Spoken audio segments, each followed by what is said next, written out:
साथियों, जय माता दी, जय श्री राधे कृष्णा। मैं बहुत दिन के बाद वीडियो बनाने जा रहा हूं। साथियों, आप लोगों से निवेदन है कि वीडियो हमारा अंत तक देखना।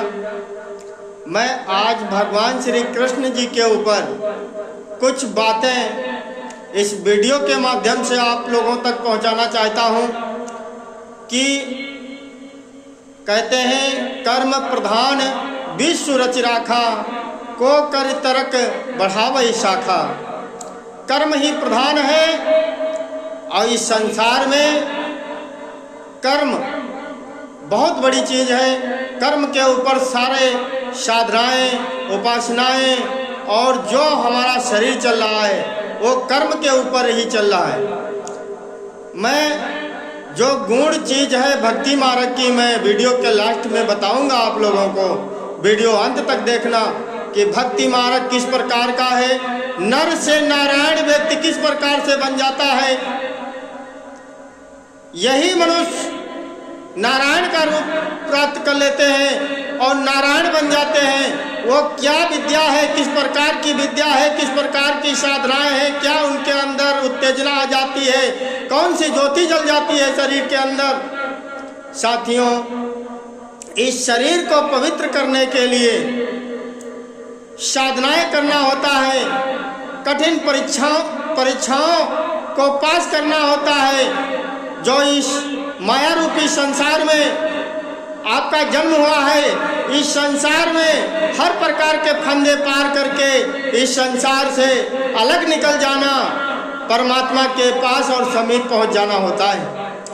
दोस्तों, मैं अंत में बताऊंगा सारी समस्याएं। मैं भगवान श्री कृष्ण जी के ऊपर कुछ थोड़ी सी बात बताने जा रहा हूँ कि जब परशुराम जी भगवान श्री कृष्ण की परीक्षा लेने के लिए गए तो नाना प्रकार की परीक्षाएं उन्होंने लिया और भगवान परशुराम जी ने सुदामा की भी परीक्षा ली कि जब देवताओं ने बताया कि भगवान का बहुत बड़ा भक्त है सुदामा, तो सुदामा की वो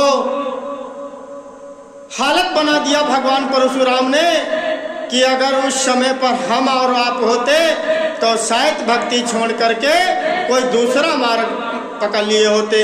लेकिन सुदामा अपनी भक्ति के ऊपर अटल रह करके और आज परमात्मा के साथ साथ, भगवान श्री कृष्ण के साथ साथ भक्तों में अगर नाम है तो सुदामा का नाम है।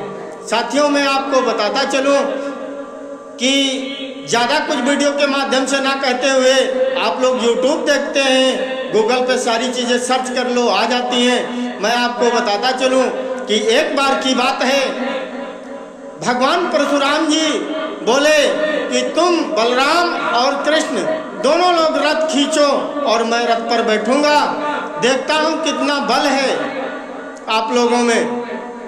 तो पहले बलराम भैया रथ में लग लेते हैं, लेकिन बलराम भैया सफल नहीं होते हैं। तो कृष्ण जी सहयोग में आ जाते हैं और काफ़ी दूर चले जाते हैं, एक राज्य से दूसरे राज्य तक पहुंच जाते हैं। उतने में क्या होता है, दोनों बेचारे भगवान श्री कृष्ण और बलराम भैया लथपथ हो जाते हैं, बलराम मूर्छित हो जाते हैं। और जब बलराम मूर्छित हो जाते हैं तो कृष्ण जी को फिर भी गुस्सा नहीं आता है और केवल गुस्सा दिलाने के लिए भगवान परशुराम ये परीक्षा ले रहे थे कि अगर ये परमात्मा के रूप होंगे तो इनको गुस्सा नहीं आएगी। लेकिन भगवान श्री कृष्ण जी अपने छल और बल के साथ में उस परीक्षा को पास किए।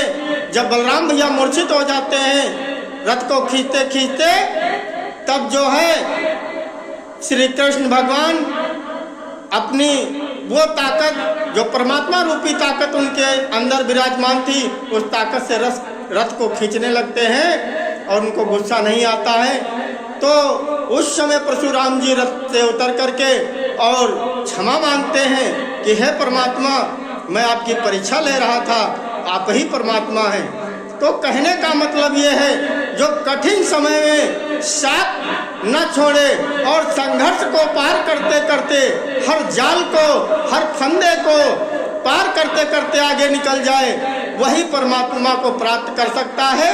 परमात्मा को प्राप्त करना कोई छोटी चीज नहीं है मेरे प्यारे साथियों।